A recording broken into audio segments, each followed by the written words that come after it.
Hey, what's up guys? Tactical Pickle here, and today we're going to be going over this month's Humble Bundle Monthly. Now I want to start off again by talking about the 100 subscriber giveaway.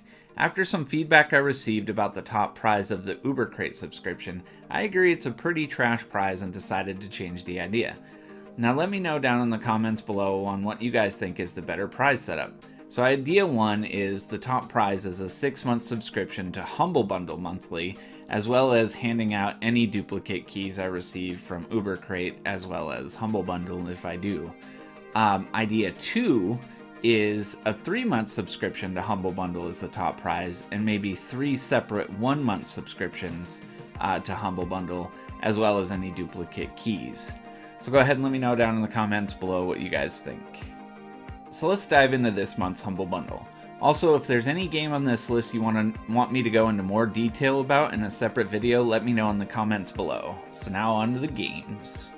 Okay, so game 1 was Dirt Rally and was one of the revealed early unlocks. I really enjoy racing games, but I've never played the Dirt series, so I was excited to try it out. First off though, I have to say I'm pretty terrible at racing games using a keyboard, so I quickly switched to my Xbox controller, which was a lot better. Being unfamiliar with this game, I decided to jump right into the career, bought my car, and prepared to race some fools. So it turns out this is a rally-style racing game where you basically race to complete a course as fast as you can while receiving instructions from your co-pilot about the track ahead. Stupid me skipped the tutorial section thinking they might force you to get like a license by doing a tutorial-style race or something. Nope, it was trial by fire and lets you... let's just say I failed a lot thinking speed was the answer. It was not.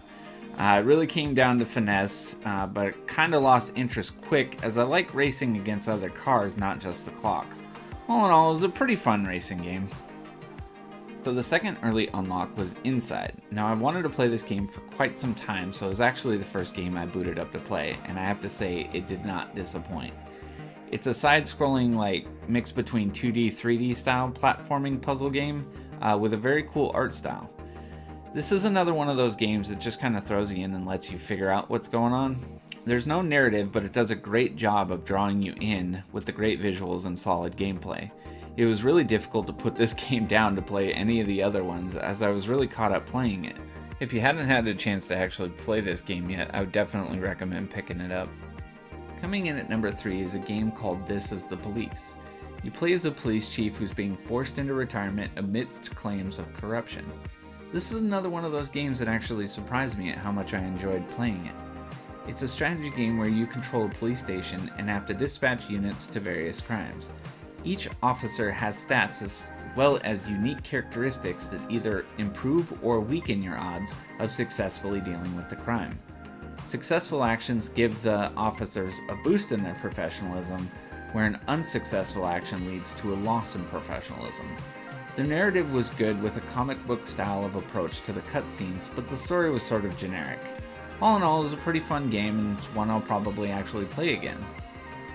Next up at number 4 was a game called Undertale.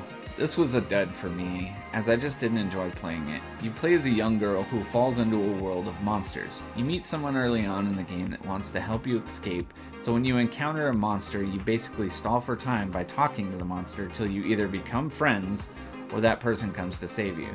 Don't get me wrong, I'm sure this is a great game and it has a lot of positive feedback, but it's just not a game for me.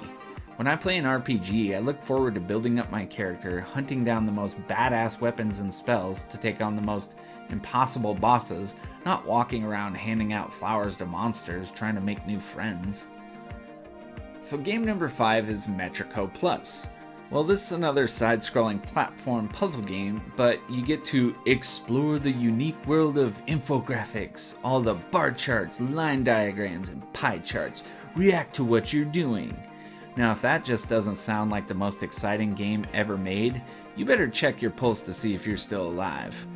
I don't have a whole lot to say about this game, other than it plays well and the puzzles were fun. I do have to say it's a unique idea, and I get they wanted a style that helps them stand out, but why this?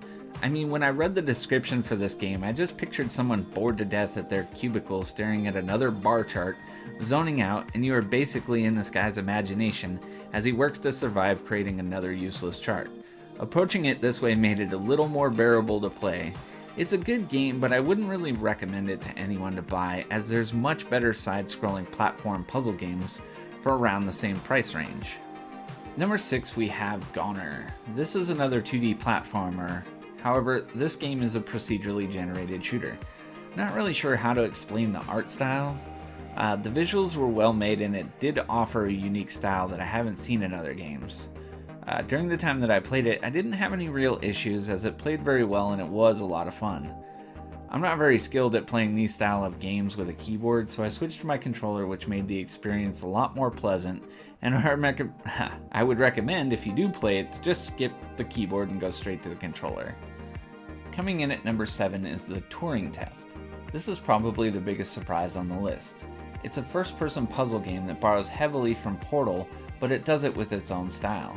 You play as a character who is sent to explore a base on Jupiter's moon Europa to figure out what happened to the crew. When you land, you discover that the crew reconfigured the base into various puzzles you must solve. You are guided by an artificial intelligence by the name of Tom, who watches over the base.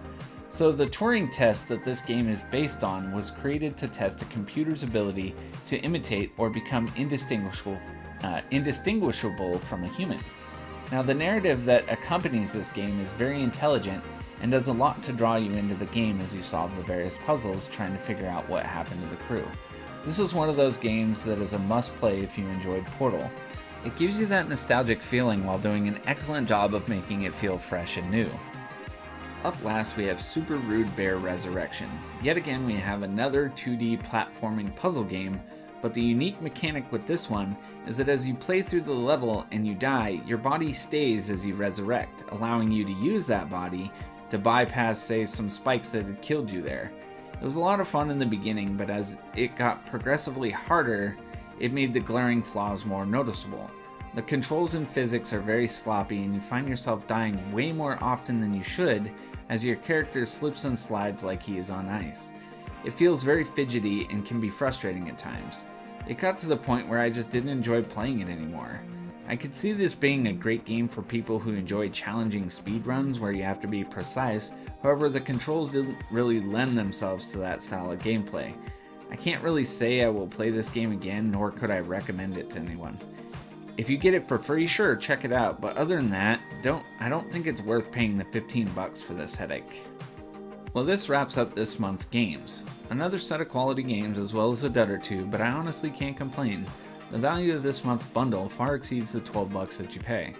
Just looking at the 2 games that they show as early unlocks, Inside is currently priced at about $20 on Steam and is a phenomenal game. And Dirt Rally is still priced at $60, which I don't know why.